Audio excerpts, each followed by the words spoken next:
कभी ऐसा हुआ है कि आप कुछ कहना तो चाहते हैं पर सही शब्द ही नहीं मिल रहा है, या किसी से बात शुरू करने में हिचकिचाहट होती है? आज हम ले लॉन्स की कमाल की किताब how to talk to anyone से कुछ ऐसी जबरदस्त तकनीकें सीखेंगे जो इस मुश्किल को हमेशा के लिए दूर कर सकती हैं। ये एक जानी पहचानी फीलिंग है ना?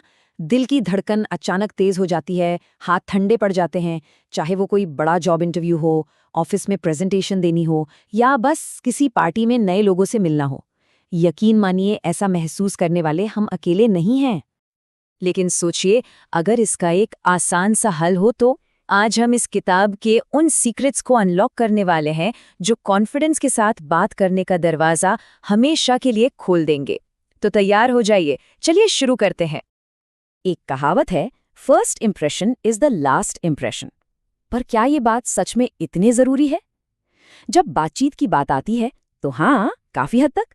शुरुआती कुछ पल ही इस बात की नींव रखते हैं कि आगे की बातचीत कैसी होने वाली है। और अंदाजा लगाइए, ये पहला इंप्रेशन बनाने में कितना टाइम लगता है? 10 मिनट? 5 मिनट? नहीं, सिर्फ 5 सेकंड। जी हाँ, पलक झपकते ही सामने वाला हमारे बारे में एक राय बना लेता है। इसलिए इन शुरुआती पलों को बिल्कुल भी बेकार नहीं जाने दिया जा सकता।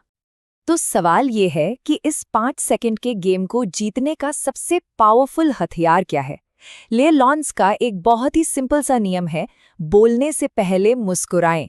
ये सिर्फ एक छोटी सी हरकत नहीं है, ये एक साइकोलॉजिकल सिग्नल है।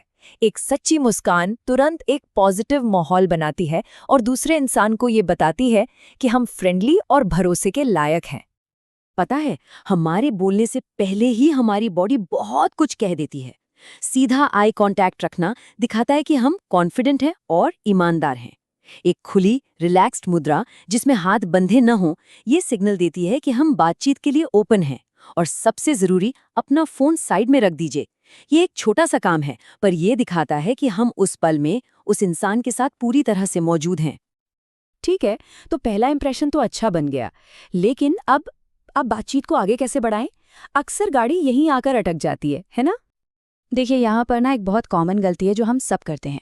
हम ऐसे सवाल पूछते हैं जिनका जवाब सिर्फ हाँ या ना में होता है। सोचिए, क्या आपका दिन अच्छा था? कि जवाब में क्या मिलेगा? ज़्यादा से ज़्यादा हाँ। लेकिन अगर पूछा जाए, आज आपके दिन की सबसे इंटरेस्टिंग बात क्या थी, तो एक पूरी कहानी की शुरुआत हो सकती है। यही ताकत है ओपन एंडेड सवालों की, वो बातचीत को जिंदा रखते हैं। और अगर बातचीत को नेचुरली आगे बढ़ाने के लिए एक ज़बरदस्त फॉर्मूला चाहिए, तो इस किताब में एक कमाल की टेक्निक दी गई है जिसे कहते हैं लॉग टेक्निक। और ये टेक्निक ना बहुत ही सिंपल है।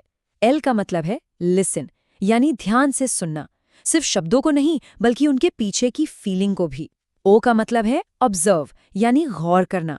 क्या वो किसी खास किताब के बारे में बात कर रहे हैं? क्या उनकी टी शर्ट पर किसी बैंड का नाम है? और जी का मतलब है जनरलाइज, यानी उस जानकारी से जुड़ी कोई आम बात कहना, जैसे अरे वाह, मैंने देखा आप रॉक म्यूजिक के फैन हैं, हाल में कोई कॉन्सर्ट देखा है? और बस देखिए कैसे बातचीत फिर से चल पड़ती है। चलिए, अब बात करने से एक कदम आगे बढ़ते हैं और देखते हैं कि सिर्फ बातचीत नहीं बल्कि एक मजबूत कनेक्शन कैसे बनाया जाए।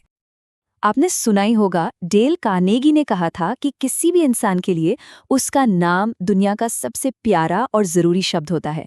जब हम बातचीत में किसी का नाम लेते हैं तो ये सिर्फ एक शब्द नहीं होता, ये एक तरह से इज्जत देना है। ये कहता है, मैं आपको देख रहा हूँ, मैं आपको सुन रहा हूँ। बस इसे नेचुरली इस्तेमाल कीजिए और फिर देखिए कनेक्शन कैसे गहरा होता है। खामोशी, बातचीत का वो अजीब सा पल, हम सब उसे भरने के लिए दौड़ पड़ते हैं, है ना? लेकिन क्या हो अगर हम इस खामोशी को दुश्मन की जगह दोस्त समझें? ये एक सांस लेने का मौका है, एक पल सोचने का। ये बातचीत को डुबाती नहीं बल्कि उसे गहराई देती है। तो अगली बार जब ऐसा कोई पॉज आए तो घबराइए मत, बस एक गहरी सांस लीजिए। क्या पता सामने वाला कुछ बहुत ज़रूरी कहने की तैयारी कर रहा हो। तो इन सारी बातों का निचोड़ क्या है? और ये जो स्किल्स हैं, इनसे सबसे ज़्यादा फ़ायदा किसे हो सकता है? तो ये स्किल्स किसके काम आ सकती हैं? सच पूछिए तो ये हर किसी के लिए हैं। उस स्टूडेंट के लिए जो अपने पहले इंटरव्यू की तैयारी कर रहा है, उस शांत इंसान के लिए जो गहरे रिश्ते बनाना चाहता है, उस प्रोफेशनल के लिए जिसका पूरा करियर ही लोगों से जुड़ने पर टिका है। अच्छे से बात करने की कला सच में एक सुपर पावर है। और आखिर में एक बात जरूर याद रखेगा, ये सिर्फ कोई टिप्स और ट्रिक्स नहीं है, ये असल में कॉन्फिडेंस बनाने के टूल्स हैं।